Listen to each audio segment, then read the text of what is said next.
গরিব ঘরের মেয়ে আমি, দুঃখে কষ্টে থাকি,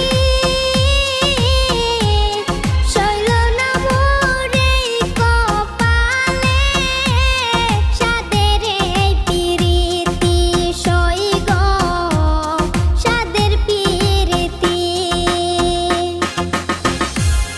গরিব ঘরে জন্ম নিয়ে দুঃখে কষ্টে থাকি,